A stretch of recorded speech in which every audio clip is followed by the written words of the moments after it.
When it comes to third-party NES developers, what's the first company that comes to your mind? Capcom? Konami? Maybe Sunsoft? Probably not Sunsoft, though.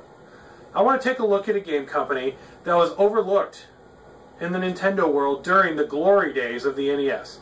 The company made many great games, but it laid, like one or two, just like any third-party company did.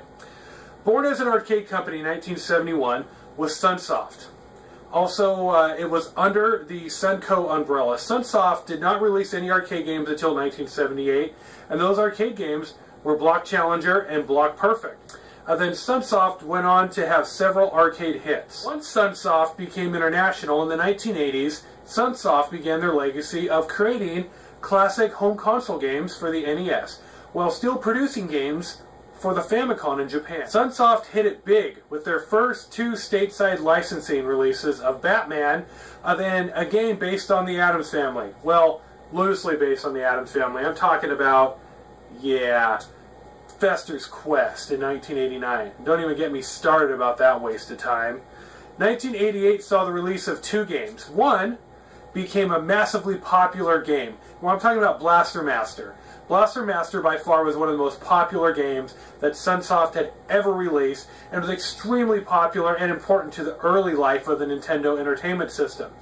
And then the other game fell to the wayside due to its subject matter. Freedom Force for the NES is a game where you use your zapper gun and you shoot terrorists on a plane. Freedom Force moved on and went to the arcades that same year. Now, after making several hits like Batman and Joker Returns, the Blaster Master series, and other rare games, Sunsoft created Mr. Gimmick for the Famicom. But Mr. Gimmick, as of today, is one of Sunsoft's most rarest and sought-after titles if you can get it on a Nintendo cartridge, which I actually have a Sunsoft reproduction cartridge of Mr. Gimmick. Sunsoft was working on the development of the Terminator for the NES. Hold Sunsoft's licensing right as T2 started coming out, because I guess they would rather have Laugh-N' Jokin' Numbnuts have it instead. Thank you, AVGN.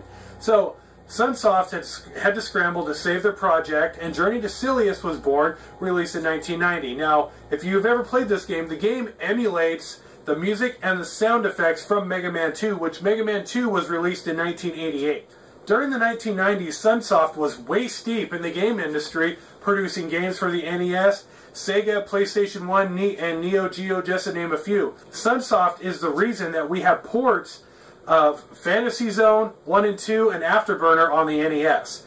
And in the 90s, Sunsoft did join forces with game company Acclaim to handle all of its ad sales for their video games. Now we're moving more towards the end of an icon. Moving through the 1990s, Sunsoft did not fare well with the Super NES and with it coming out. I mean, the Super NES smashed everything in its path, including its little brother, the Nintendo. And unfortunately, Sunsoft could not keep up with the new software and hardware demands. By 1995, Sunsoft found itself in bankruptcy, which is really sad because they made some phenomenal games. Sunsoft created the most quality third-party games that were not linked to notable companies like Capcom, Konami, Hudson Soft, or even Trade West. Sunsoft did not die all the way. The company started back up and has made games as recently as the PlayStation 1. So guys, if you have a chance, pick up some of these phenomenal titles from this company. Sunsoft was majorly overlooked. If you have a chance, pick up some of these games and relive the glory that was Sunsoft. So YouTube, until we meet again, this has been another edition of The Ultimate Collector. So when you view often.